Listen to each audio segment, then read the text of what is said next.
Dieu soit loué et aimé, que l'Esprit Saint éclaire nos intelligences et réchauffe nos cœurs, et que Notre-Dame intercède pour nous. Bonjour André, Bonjour monsieur l'abbé. et bonjour à tous. Alors, nous continuons ici l'étude du premier article du Credo, avec le catéchisme donc de Saint-Pédis. C'est le Père Tout-Puissant, on l'a vu dans la deuxième leçon, qui a créé le ciel et la terre. Alors, le ciel, c'est là où sont les anges. Donc, la dernière fois, on a étudié les anges et la terre. Maintenant, on se penche sur la terre et la terre a été faite pour l'homme. Et donc, c'est sur l'homme que le catéchisme va porter aujourd'hui. Et on peut dire aussi que, comme ça nous regarde de plus près, les questions sont plus serrées et les réponses plus précises aussi, ce qui fait qu'on devrait avoir cette fois-ci moins de commentaires à ajouter. Donc, on va commencer donc par la première question du catéchisme à ce sujet. Donc, le troisième paragraphe de l'article 1, c'est l'homme. Quelle est la créature la plus noble que Dieu ait mise sur la terre? La créature la plus noble que Dieu ait mise sur la terre est l'homme. Oui. Qu'est-ce que l'homme? C'est une créature raisonnable composée d'une âme et d'un corps. Voilà. Donc, raisonnable, qui a une intelligence, une volonté, et on va le voir à ce titre-là et à l'image de Dieu, et à l'imitation, on peut dire, des anges, mais aussi un corps, et à ce titre-là, on est semblable aux animaux. Mhm. Un animal plus perfectionné, hein, puisque on a une intelligence et une volonté que les animaux n'ont pas, mais donc on est un composé entre les deux. Qu'est-ce que l'âme?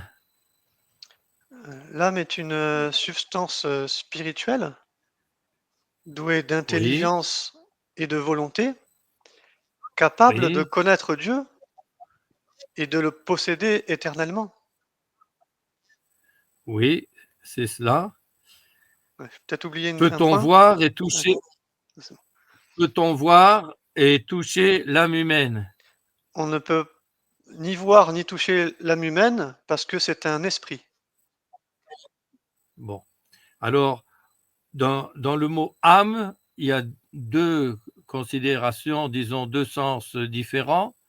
Il y a ce qu'on appelle simplement le, le souffle de vie, et en ce sens-là, on peut dire que les animaux ont ce souffle de vie, mais nous, en plus, comme on vient de le voir, on a aussi la raison, c'est-à-dire l'intelligence et la volonté que les animaux n'ont pas. Donc, l'âme est un pur esprit. L'âme humaine meurt-elle avec le corps? L'âme humaine est éternelle. La raison et la foi nous le démontrent. Alors, on dit plutôt immortelle Immortelle, d'accord. Oui, immortelle, et, pardon, et oui. perpétuelle, si on peut dire après. Mmh, mmh, Alors, c'est vrai que éternel a un double sens. mmh, Le sens premier, c'est qui a toujours été et qui compte et qui sera toujours, mais ça concerne uniquement Dieu. mmh mh. Et par participation éternelle, c'est une fois que Dieu a créé les créatures spirituelles, eh bien, elles n'auront pas de fin. Tandis que les animaux, eux, eh bien, ne font que passer. Alors, donc, elle est immortelle. L'homme est-il libre dans ses actions? Oui, l'homme est libre dans ses actions. Et comment on le sent? Parce que, Comment on le sent? c'est la question sur l'exemple ou comment on le sent alors? Comment on le sent que l'homme est Non, bah, quand non, c'est heu, déjà là. bah, Et alors chacun sent en lui-même. oui, chacun sent en lui-même qu'il peut dire une chose ou ne pas la f qu'il peut dire une chose ou ne pas la dire, ou faire une chose ou ne pas la faire. Oui, Oui, voilà. on sent la Hein. liberté dans les actions, c'est peut-être ça la réponse finalement? Oui, oui, mais c'est ce que vous venez de dire. Donc, Mmh. on peut faire une chose ou ne pas la faire, ou dire une chose ou ne pas la dire. Et donc, de soi, on est libre. Alors, c'est un très grand don que Dieu nous a fait, ce qu'on appelle le libre arbitre. C'est aussi une grande responsabilité qu'il nous donne, Oui, c'est ça. Mmh. parce qu'on peut en user de bonne façon, mais malheureusement aussi de mauvaise façon. Et en même temps, Dieu a voulu ça pour justement nous faire participer un peu à sa ressemblance, et pour que nous choisissions librement de d'abord de lui obéir, mais aussi de l'aimer et de participer après à sa propre vie. Ça, c'est un don qu'il nous fait en plus. Pourquoi dit-on que l'homme a été créé à l'image et à la ressemblance de Dieu? Heu, on dit que l'homme a été créé à l'image et à la ressemblance de Dieu parce qu'il est Oui, capable de l'aimer, qu'il est oui, si on veut, oui. qu'il a une intelligence, une volonté Oui, et qu'il est capable de le rejoindre dans le dans l'éternité du ciel. bon, alors je lis la question telle que lit le Pardon, j'ai mal appris cette catéchisme. partie alors du coup, ouais, pardon. On dit que l'homme a été créé à l'image et à la ressemblance de Dieu parce que l'âme humaine est spirituelle et raisonnable. Ouais, c'est Bon, ça. on l'avait déjà dit un peu On avant. avait déjà dit, ouais. Mmh. Libre dans ses actes, on l'avait dit, hein, aussi, Mmh. mais là on fait comme un résumé de ce qu'on a dit avant, hein, Mmh. et elle est capable de connaître et d'aimer Dieu et de jouir de lui éternellement. Et ces perfections sont en nous un reflet de l'infinie grandeur du Seigneur. Voilà, ça récapitule ce qu'on avait dit avant. En quel état Dieu a-t-il créé nos premiers parents, Adam et Ève? Il les a créés dans un état d'innocence et de grâce Oui, oui. Et est-ce qu'ils y sont restés et malheureusement, dans cet état? ils perdirent cet état par le péché, Oui, voilà. c'est-à-dire s'opposer à la Alors donc, volonté de Dieu. Pardon. oui, alors cet état d'innocence, c'est alors d'état d'innocence et de grâce. Mmh. Bon, l'état d'innocence, c'est au niveau naturel, et de grâce, c'est au niveau surnaturel, un don qui est rajouté par Dieu. Alors, sur le plan naturel, cette innocence, c'était tout simplement d'être naturellement porté au bien, Mmh. d'être du fait aussi que l'âme, la raison, avait naturellement pouvoir sur les passions, les sens, etc. Et que ceux-ci lui obéissaient sans problème. Et par exemple, s'il avait besoin de manger ou quoi, le corps ne réclamait pas plus que ce qu'il lui était nécessaire, ce qui lui suffisait.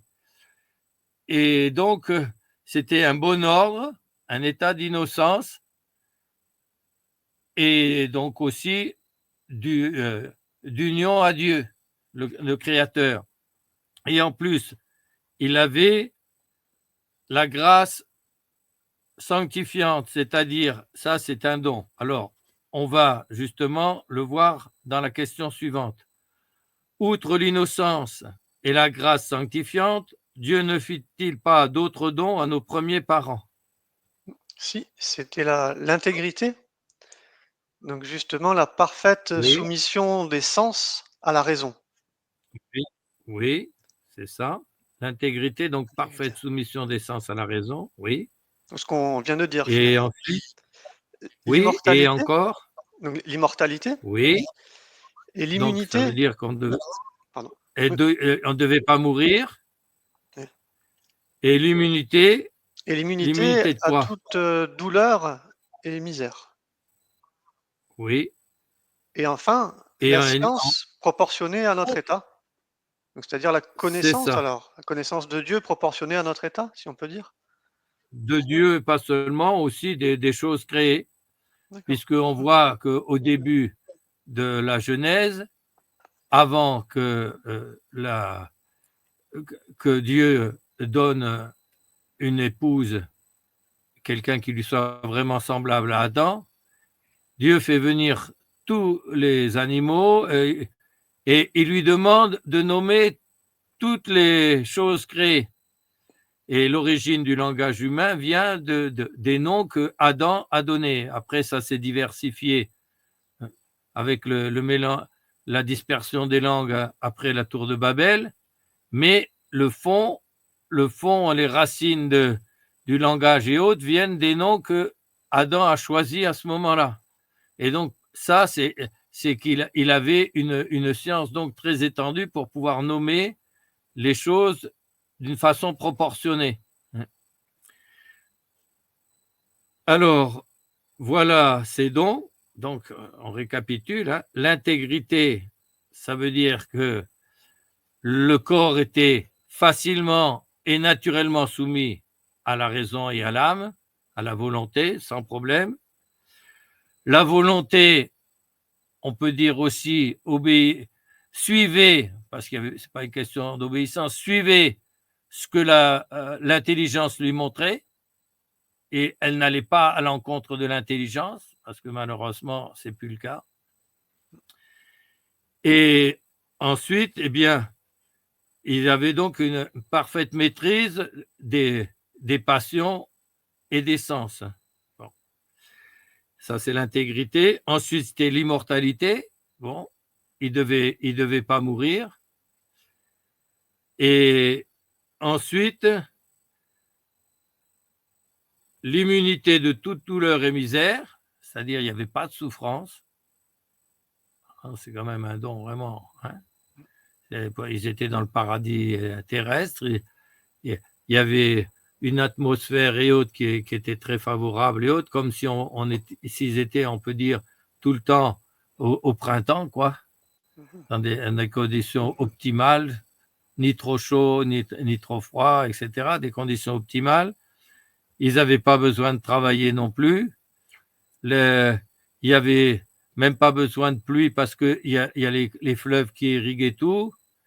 Euh, et en quelque sorte, la nature produisait, il n'y avait pas d'épines, etc., puisqu'on verra que c'est un des châtiments du péché.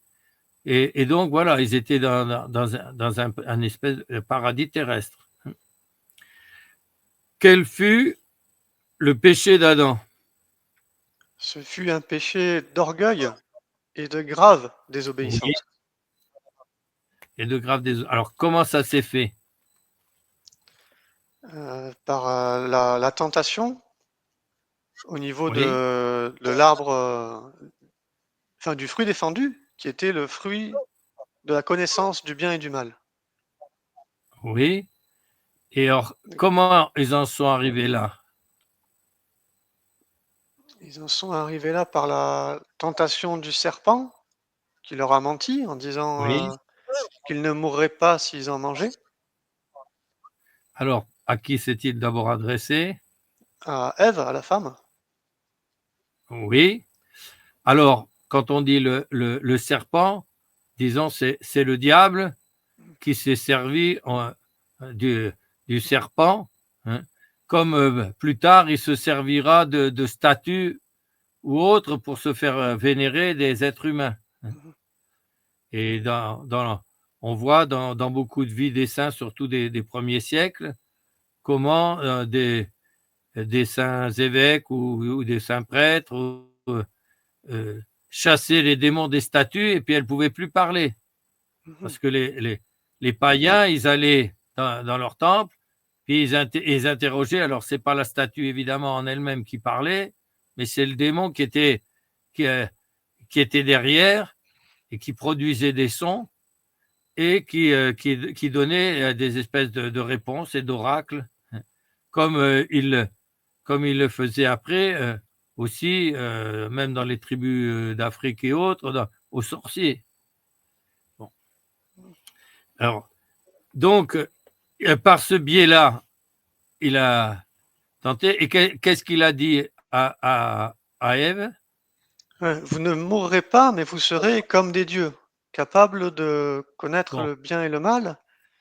Et alors oui, effectivement, il a blasphémé en voilà. disant notre Père veut se les garder seulement pour lui. C'est ça, non? Enfin, je Oui, connais pas par cœur, effectivement. oui, c'est une façon d'expliquer. Disons que c'est là qu'on voit qu'il y a le péché d'orgueil. Mmh. Vous serez comme des dieux. Et alors, on peut, on peut interpréter différemment. C'est par exemple, vous serez le bien et le mal. On peut dire que le bien, il le savait déjà. Oui. Parce que le bien, c'est Dieu, c'est le Créateur. Mmh. C'est tout le bonheur qu'ils avaient, c'est le bonheur qu'ils avaient. Ça, c'était le bien. Mais souvent, on ne comprend une chose que par son contraire. Euh, Par exemple, la lumière, eh bien, on la comprend mieux avec l'ombre. D'ailleurs, quand les peintres veulent mettre quelque chose en valeur, et les contours par exemple, d'un personnage qu'ils ont fait, ils mettent un peu d'ombre et de lumière pour le mettre en valeur, pour le mettre en perspective. Bon, eh bien, donc ils avaient déjà la connaissance du bien, si on peut dire, mais par contre, ils n'avaient pas la connaissance du mal. On pourrait dire aussi qu'ils étaient déjà, bien que ce soit d'une manière participée, comme des dieux, puisqu'on a vu tous les dons qu'ils avaient, et Mmh.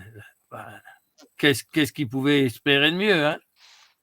Ils étaient déjà comme des dieux. Donc, en fait, le démon les trompe complètement, là. Mmh. Ah, c'est sûr. Et ensuite,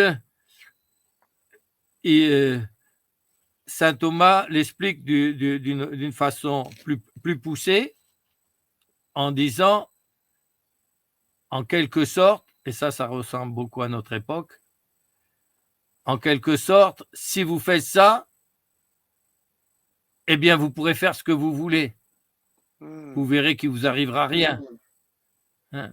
Et donc, si vous avez envie d'obéir à Dieu, ben, vous lui obéirez, mais si vous n'avez pas envie, ben, vous verrez, il vous arrivera rien. C'est, cette menace de non, non, vous inquiétez pas, hein, il n'y aura pas de problème avec ça. Bon, ça c'est la première chose. Et deuxième chose, ben, vous ferez ce que vous voulez en décidant vous-même ce que vous jugez bon et ce que vous jugez mal pour vous-même. Bon, c'est comme si quelqu'un disait mais non, hein, ton papa t'a dit à un enfant, ton papa t'a dit de pas mettre la main au feu parce que tu vas te brûler. Mais non, hein, le feu ça brûle pas, tu vois, ça éclaire, ça réchauffe, mais ça brûle pas. Tiens, mets donc la main au feu, hein. Bon voilà. Et donc ça entraîne de l'orgueil, ça entraîne de la désobéissance puisque Dieu avait dit de ne pas y toucher. Et ça brise aussi la confiance qu'ils avaient en Dieu. Donc, vous voyez, c'est tout un processus qui est catastrophique, quoi. Et donc, ça leur enlève cette innocence qui était en eux jusque-là. Alors, quel fut le châtiment du péché d'Adam et Ève? À cause de cela, ils furent, chassés du paradis terrestre, Oui, mais soumis à beaucoup de misère de l'âme et du corps et condamnés à mourir. oui, mais et ça, c'est sur le plan, on peut dire, naturel. Et sur le plan surnaturel, Et ils furent déchus de la grâce, sanctifiante et du coup de l'état oui, de la grâce d'innocence, de Dieu. la grâce de Dieu. Et alors, ici, ils mettent, et c'est une mauvaise traduction, d'ailleurs, on le verra par la question suivante, c'est une mauvaise traduction. Alors, ce que j'ai, moi, comme traduction, c'est l'édition de la Nouvelle Aurore. Et il y a plusieurs fois, à plusieurs endroits, il y a des imprécisions de traduction, et notamment pour ce qui concerne l'infaillibilité pontificale, dont certains se servent pour… en fait, c'est une mauvaise traduction, puisque ce passage du catéchisme ne fait que reprendre la définition du Concile du Vatican. Et donc là, ben, il y a une mauvaise traduction qui a été faite, et donc ça déforme. Et là, c'est pareil. On nous dit Adam et Ève perdirent la grâce de Dieu et le droit qu'ils avaient au ciel. Or, ils n'avaient pas de droit qu'ils avaient au ciel, mais c'est plutôt et le don qui leur avait été promis qu'ils iraient au ciel. Vous voyez, c'est pas on le voit mieux dans la question suivante. Mais là, ils ont mis le droit qu'ils avaient au ciel. C'était pas un dû, c'était un don. C'est très important, ça. Oui, bien sûr. De ne pas confondre les dons de Dieu et les dus. Les dus, ça relève de la justice, les dons, ça relève de la grâce, de la miséricorde. Et donc, c'est très important de ne pas confondre don et dû. Et là, la mauvaise traduction transforme un don en dû. Et la preuve que c'est une mauvaise traduction, c'est qu'elle contredit la réponse qu'il va y avoir dans la question suivante. Mais avant de passer à la question suivante, il est bon de s'attarder dessus. Donc, ils avaient un état qui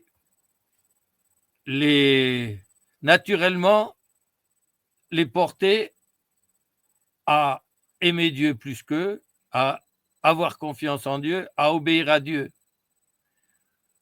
En même temps, ils avaient une âme, une intelligence qui dirigeait la volonté, et celle-ci ne cherchait pas à s'opposer à ce que l'intelligence voyait. Et cette volonté, elle avait une parfaite maîtrise sur les passions et les sens. Comme ils ont brisé ce bon ordre, que vous voyez, ça descend comme des degrés d'en haut de Dieu jusqu'à des degrés inférieurs, du plus haut, du créateur, du spirituel, au corporel, on pourrait dire après au minéral, etc.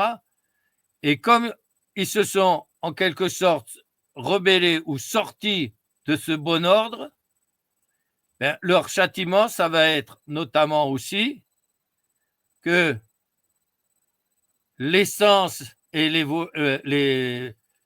les passions vont se rebeller contre la volonté, et la volonté va faire obstacle à l'intelligence. Quand l'intelligence va dire « Ah, c'est pas raisonnable de faire ça, quoi », la volonté va se braquer et va obliger l'intelligence à trouver des explications pour dire « Mais si, c'est quand même raisonnable ». Donc, vous voyez, ce désordre, on s'est coupé vers le haut, et bien, le châtiment, c'est que tout se rebelle contre nous. Les animaux obéissaient et étaient pacifiques envers les humains, etc., et venaient à leur aide, etc. Hop, c'est pareil, ils vont se rebeller contre l'homme. Vous voyez, c'est tout un enchaînement, et c'est proportionné avec la rébellion qu'on a eue contre Dieu. Voilà. Donc, il y avait une espèce d'harmonie naturelle qui était la justice originelle, et à cause de ça, il y a un désordre partout et une disposition désordonnée qui s'écarte du bon ordre créé. Voilà. Alors, si Adam et Ève n'avaient pas péché, auraient-ils été exempts de la mort? Oui, Est-ce qu'ils auraient dû mourir? après une vie Oui. heureuse, sans mourir, ils auraient été transportés au ciel pour connaître une vie éternelle et glorieuse. Oui. Est-ce qu'on a un exemple de cela, Donc c'est par mode d'exception? Enoch, le patriarche Oui, Enoch, qui a par été mode d'exception. Oui, et alors, pourquoi? Ben, il avait beau être descendant d'Adam ou quoi, il a été tellement parfait, il a tellement plu à Dieu qu'il était le 7e, descendant, d'Adam, pour cette branche-là. Et qu'est-ce qu'il a dit? Il plut à Dieu et Dieu le prit avec lui, en quelque sorte. Alors, c'est mystérieux parce que il n'est pas mort, il a été comme enlevé au ciel, mais pas au ciel comme les élus y sont, comme les bienheureux y sont. Il est comme dans un état et un lieu intermédiaire qu'on ne connaît pas. Et comme il est quand même descendant d'Adam, eh ben, il devra passer quand même par la mort. Mais en même temps, c'est pour ça qu'il reviendra d'ailleurs. Et alors, il y a un deuxième à qui c'est arrivé. C'est qui le deuxième? Élie, Qui n'est pas passé qui est par la monté mort. dans un char de feu, qui a été enlevé dans un char de feu. Voilà. Alors, pareil, le prophète Élie a été élevé dans un char de feu, et c'est pareil, c'est dans un état intermédiaire, il est au même endroit qu'Enoch, le patriarche, et ils doivent tous les deux revenir à la fin, c'est les deux témoins de l'Apocalypse, contre l'Antéchrist. Et à ce moment-là, ils rendront le dû du péché originel, c'est-à-dire que, eh bien, ils mourront puisqu'ils seront mis à mort par l'Antéchrist. Bon. Mais voilà, ces deux cas-là nous montrent ce qui serait arrivé s'il n'y avait pas eu le péché originel. Alors maintenant, on peut dire aussi, et enfin, on va le voir dans la suite, donc j'anticipe pas encore. Ces dons étaient-ils dus à l'homme? Donc, vous Non, voyez, on a dit ouais. tout à l'heure le droit au ciel. Ah, c'est une mauvaise traduction. La preuve, c'est la question ici. Ces Eh oui. dons étaient-ils dus à l'homme? Non, ces dons étaient complètement gratuits et surnaturels.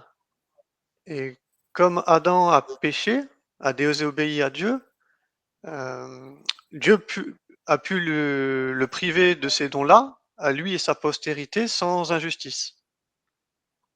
Oui. Alors, comment dire?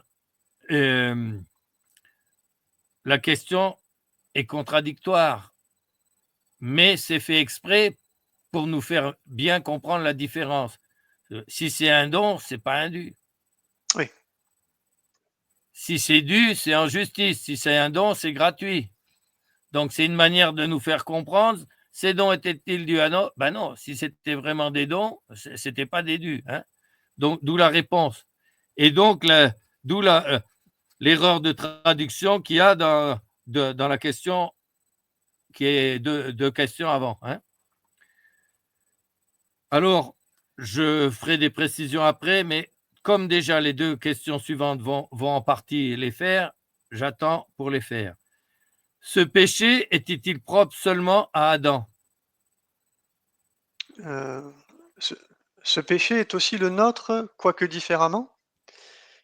Il est propre Oui, à Adam parce qu'il l'a commis de sa propre volonté. Donc en ce sens, c'est un oui, péché personnel. Mais c'est oui, aussi le nôtre, puisque Adam, étant notre père génétique, en se rebellant contre Dieu, il a transmis dans la génétique une, euh, une nature humaine rebelle contre Dieu.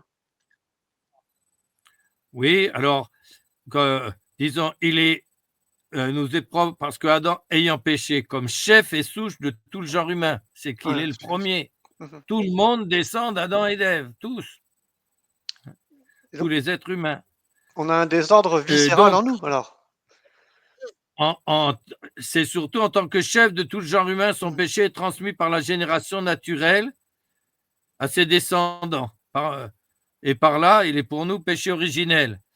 Alors, je vais d'abord poser la deuxième question, mais j'anticipe quand même sur le commentaire que je vais faire. C'est si Adam n'avait pas péché, bon, eh bien, sa descendance n'aurait pas été envenimée comme ça. Par contre, s'il y a 7, il va avoir 2 fils, ça va être les deux branches, hein. Il va y avoir Ésaü et Seth. Bon. Si Ésaü avait fait un péché semblable à celui d'Adam, alors ben, toute la descendance c'est pas Ésaü, pardon, c'est Caïn. Ésaü, c'est bien après, c'est Caïn. Et donc, c'est Caïn et c'est Abel, puisque Caïn et Abel. Seth, c'est celui qui va remplacer Abel. Donc, si Caïn avait péché et Abel était resté juste, bon, eh bien, les descendants de Caïn, si ça avait été un péché semblable, du moins à celui d'Adam, les descendants de Caïn auraient été contaminés, mais pas les descendants d'Abel. Et les descendants d'Abel, tant qu'ils auraient continué à ne pas pécher, eh bien, leurs descendants n'auraient pas été contaminés non plus. Mais comme c'est le tout premier père, et il n'y en avait pas d'autre, qui a fait ce péché, alors c'est toute la descendance. Alors on va le revoir mieux dans la question suivante. Et puis, je vais revenir encore sur cette question parce qu'elle est très importante. Comment est-il possible que le péché originel passe dans tous les hommes? C'est la question que j'ai eu le plus de mal à saisir, effectivement. Alors, si Parce que vous je voulez, suis pas arrivé à l'apprendre par lisez. cœur, en fait. Moi, je l'ai expliqué par le Alors, fruit de la connaissance. oui. C'est par le Alors, péché du fruit de la connaissance? Ouais, je lis vas-y. d'abord D'accord. la réponse du catéchisme et Mmh. après j'explique. Le péché originel passe dans tous les hommes parce que Dieu, ayant conféré au genre humain en Adam la grâce sanctifiante et tous les autres dons surnaturels, c'était à condition qu'Adam ne désobéisse pas. Celui-ci ayant désobéi en qualité de chef et de père du genre humain, et il a rendu la nature humaine rebelle contre Dieu. Aussi, la nature humaine est-elle transmise à tous les descendants d'Adam dans un état de rébellion contre Dieu et privée de la grâce divine et des autres dons. Bon, c'est un petit peu ce que j'ai dit avant. C'est ça? C'est pour ça que j'ai pas réussi à Je vais vous l'apprendre, en fait, poser, par cœur. je vais vous poser une question pour, euh, pour insister sur ce point, parce que justement, il heurte beaucoup de gens, parce qu'ils comprennent mal les choses. Admettons que votre grand-père ou père, votre grand-père a bâti une magnifique demeure pour sa famille, et puis il avait tout un terrain autour, etc.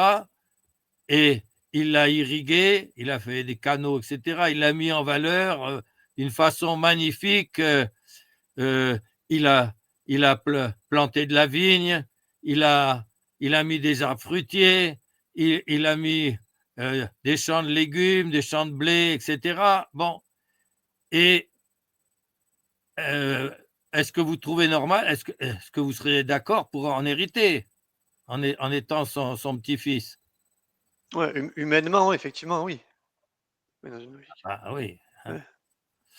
Bon, par contre, s'il arrivait que votre père, donc le fils de votre grand-père, ben, comme il a tout reçu sans se fatiguer, sans avoir la peine de construire la maison, de mettre en valeur le domaine ou quoi, bon, ben, il n'a plus qu'à se laisser vivre et puis profiter de ce qu'a fait son père. Oui, sauf que l'oisiveté, Et la facilité, ça porte facilement à tous les vices.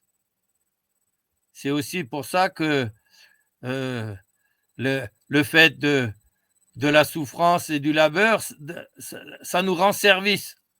Oui. Hein. Et c'est ce que nous montre justement ces débuts du genre humain.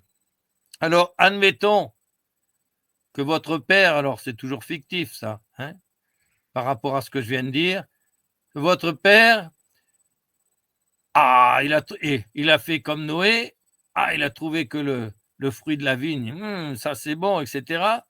Il en a bu de trop, etc. Il s'est saoulé.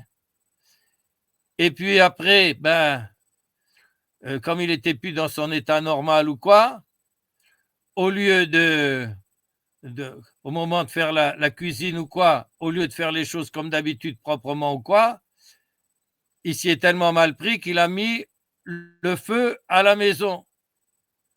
Et pendant que le feu s'est mis à la maison, il y a un vent qui a fait que euh, le feu a pris aussi au domaine. Bon,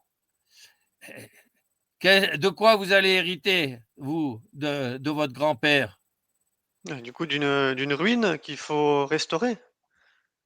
D'une ruine et d'un tas de cendres. Mmh. Bon. Vous êtes d'accord pour hériter de ça?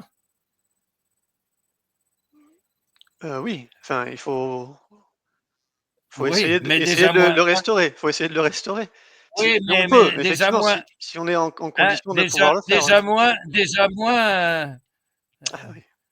déjà moins gaiement, hein. Ah oui, Et c'est bon, sûr. Mmh. je vais vous reposer une autre question. C'est juste pour faire réfléchir. Si votre père a amassé, on ne parle plus du grand-père pour le moment, votre père a amassé que, tout pécule, etc. Bon, vous êtes d'accord à sa mort pour en hériter? Mmh. Oui. Bon. Maintenant, si on vous dit, il y a un petit peu de côté dans la réserve, mais attention, il y a des dettes beaucoup 10 fois plus importantes que les restes. Alors, vous acceptez l'héritage ou vous l'acceptez pas? Parce Mmh. que si vous l'acceptez, bon, vous aurez les restes, mais il faudra payer euh, les, comment dire, les dettes 10 fois plus importantes. Alors, vous l'acceptez, l'héritage? Ouais, si Dieu l'a voulu, il faut porter, non, la difficulté? Bon, mais Heu, qu'est-ce que vont dire la plupart des humains? oui, ils vont essayer de oui, ils vont essayer Moi, d'éviter je la veux bien, mais sinon c'est quand même la croix quand même, j'ai envie de dire. moi, je veux bien hériter quand c'est positif, hein, Mmh. mais quand c'est négatif, ah non, ça, j'en veux pas. Bon. Qu'est-ce que vous penseriez? On reprend le premier exemple, le grand-père, le grand-père qui a fait une belle maison, un grand domaine, tout ça. Bon, le père qui s'est saoulé et puis, euh, admettons sans le vouloir, a mis le feu et puis a tout réduit en tas de cendres. Qu'est-ce que vous penseriez d'un d'un fils qui dirait: oh ben non, c'est pas juste ça. Moi, j'ai pas envie d'hériter d'un tas de cendres. Ah, eh ben, j'en veux à mon grand-père. Qu'est-ce que vous penseriez de ça? C'est vrai que naturellement, on serait porté à dire ça. Ben, normalement, c'est pas au grand-père qu'on doit en vouloir, Ah c'est au oui, c'est père, au père, d'accord? pardon, je pensais que vous disiez au oui, oui, bien sûr, à celui oui, à celui qui a détruit, oui. Oui, mais si le fils il dit, moi, c'est pas juste. Pourquoi j'ai pas pu hériter de ce que le grand-père avait donné? C'est pas juste, et j'en veux du coup au grand-père. Pourquoi il a pas mieux éduqué son fils, le grand-père, hein? Ça, s'il avait éduqué mieux, il lui aurait appris qu'il fallait pas prendre plus de vin qu'il fallait, hein? Et donc, voilà, j'en veux au Mmh. grand-père. Qu'est-ce que vous diriez de ça? Ouais, ben, j'enseignerai le pardon, je sais pas comment faire, ouais, je sais pas. Non, Non? non, ça serait une grave injustice envers le grand-père. Parce que le grand-père, lui, n'a fait que du bien et donné d'immenses dons. Ah oui, ah pardon, Celui à oui, qui oui, il oui, faut oui. s'en prendre C'est au père, oui, bien sûr, celui à qui il faut s'en prendre, c'est pas le grand-père, c'est le père, bien sûr. Oui, mais hein. on va Ah quoi, pas il a tout reçu du grand-père. ouais. Il avait tous ses avantages, il a tout gâché. Non mais ah ce père alors, hein. Bon, bon, Oui, mais on pourquoi va j'ai pas pris ces s'énerver contre, exemples-là? alors ouais, c'est ça, je vois, parce qu'on va pas s'énerver contre Adam non plus, nous aussi on est pécheurs. Je sais pas comment vous voyez le Oui, c'est là où j'ai du si mal on à veut, voir. mais pourquoi je mets tout ça? Parce que c'est ce que font les humains. D'accord. Mmh. Non, non, le péché originel, non, non et non, ça c'est une injustice. C'est pas bien. Pour c'est pas juste. Dieu n'est pas juste. Moi, j'y suis pour rien, moi, si Adam il a fait ça, hein. J'y suis pour rien, moi. Hein. Pourquoi Dieu il permet ça, etc. Donc, ils s'en prennent au grand-père, ils s'en prennent au Ah Créateur oui. qui lui a tout donné à Adam. Au lieu de Ça s'en prendre, au lieu de s'en ah d'accord. prendre à Adam, Oui, eh oui, bien mais oui, oui, par contre, ils peuvent c'est voir ça qu'en l'exemple. eux-mêmes, il y a rarement l'intégrité par contre, monsieur l'abbé. On n'a pas l'intégrité en nous, Oui, rarement. Même, on pourrait dire que oui, naturellement, nous mais alors, l'avons pas. Vous voyez, si on n'a pas la oui, révélation, on n'est mais pas porté à suivre les commandements de Dieu, en vérité. oui, oui, alors ça, c'est aussi parce on est né avec les défaillances du péché originel. C'est ça, ouais, Hein. moi je comprenais Mais, plus comme ça. mais, mais, pour- pourquoi on est. Mais c'est le droit de l'héritage. C'est pas à Dieu qu'il faut s'en prendre. Dieu, il n'a fait que du bien avec nous, etc. C'est à Adam, Oui, enfin, ah c'est oui, à mais Adam si on veut. Hein. Et sauf que, eh ben, on ne limite que trop Adam. Parce que ça, c'est le péché originel, mais combien de péchés personnels on multiplie chaque jour? c'est ça, nous on en Ou rajoute en en tout fait. cas dans Oui, une vie, bien sûr. hein? Donc finalement, mais c'est important ce que je vous dis parce qu'il y a je ne sais combien de gens qui disent: «C'est pas juste», ils s'en prennent à Dieu. C'est incroyable. Oui, ça c'est oui, Ils oui. s'en prennent à celui Mmh. qui nous a fait tous les dons et cetera. Oui, ça Bon, c'est sûr. et en même temps, si Dieu a permis cela, dans un sens, c'est pour notre propre bien. Oui, Il nous a montré, par l'exemple d'Adam et Ève, que quand les êtres humains sont dans un bonheur sans nuage, etc., au lieu de rendre grâce à Dieu et de s'en réjouir et tout ça, ils s'attribuent les biens et ils se recroquevillent sur eux-mêmes. oui, oui. Hein. Et ça, mais on le voit continuellement, hein, des gens qui réussissent, etc. Alors, quand ils réussissent, ah, là, c'est moi, hein. Vous voyez, je suis efficace, hein, j'ai fondé telle chose, ça, regardez comme ça s'est démultiplié, etc. Quand ça, quand ça réussit, c'est moi, hein. Par contre, dès qu'il y a la moindre difficulté ou quoi, mais enfin, qu'est-ce que j'ai donc fait à Dieu pour qu'il m'arrive telle chose et telle chose? Ah, dès qu'il y a un souci, là, on remonte à Dieu. C'est les raisonnements injustes des humains. Oui. Donc, c'est pour ça que j'ai pris cet exemple. Mais c'est très, très important, hein, ça, Mais d'avoir est-ce que ça en tête. le péché originel n'explique pas, plus simplement qu'on a un désordre, viscéral en nous finalement? Oui, bon, mais ça c'est les faits. Mais Ouais. encore une fois, il y en a qui vont dire: «Oui, mais c'est pas juste, pourquoi on part pas tous, et à égaux comme Adam?» Et alors, on va le voir après dans la dernière ré dans dans les 2 dernières questions qu'on fera tout à l'heure. On va voir à quel point cette réaction contre Dieu, contre le Créateur qui n'a fait que donner des dons, etc., est injuste. Parce qu'on va voir qu'il y a un héritage positif et celui-là, tout le monde veut bien le recevoir. On verra ça après. Hein. Alors, la question suivante. Tous les hommes contractent-ils le péché originel? Oui, tous les hommes contractent le péché originel. Donc alors Oui, alors je l'entends comme un désordre viscéral en nous, parce qu'on s'est associé, finalement oui. avec le démon, on pourrait dire presque. Le genre On humain, va c'est à un revenir à moment ça. associé avec le démon. Sauf Tous les justement hommes, vraiment tous les hommes? donc sauf la très sainte Vierge Marie, qui a été, Bon, préservée par un privilège spécial de Dieu et qui f peut battre le serpent finalement.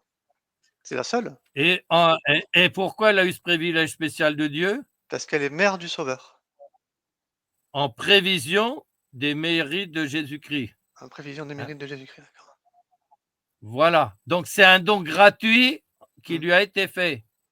Elle aurait dû, en tant que fille d'Adam, avoir le péché originel, mais par un don gratuit, pour qu'elle devienne en quelque sorte la nouvelle Ève, comme notre Seigneur allait être le nouvel Adam, eh bien, elle n'a pas eu le péché originel, mais pas par ses propres mérites. Avant de naître, elle n'avait aucun mérite, mais par les mérites, la prévision à l'avance des mérites de notre Seigneur Jésus-Christ. Bon, alors, le catéchisme, évidemment, ne souligne pas qu'il y en a un autre homme qui n'a pas le péché originel, c'est évidemment notre Seigneur lui-même, Oui. Ouais. qui est le Verbe de Dieu, et donc lui n'a pas né de la très sainte Vierge Marie d'une façon miraculeuse, et donc de laquelle a été de son sang, etc., hein, de sa substance corporelle, a été formée la nature humaine de notre Seigneur, mais par contre, pas justement, il n'y a pas la, la semence humaine, hein, il n'y a pas ce rattachement non plus à Adam, donc forcément, il n'y a pas non plus le rattachement à la faute originelle. Bon. Et pour la Sainte Vierge, c'est par un don vraiment très spécial.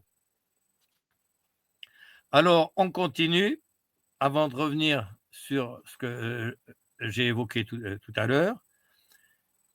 Il ne reste plus que 3 questions là pour cette fois-ci. Après le péché d'Adam, les hommes n'auraient-ils pas pu se sauver? Plutôt, ça c'est la question, c'est pareil. La traduction n'est pas très bonne.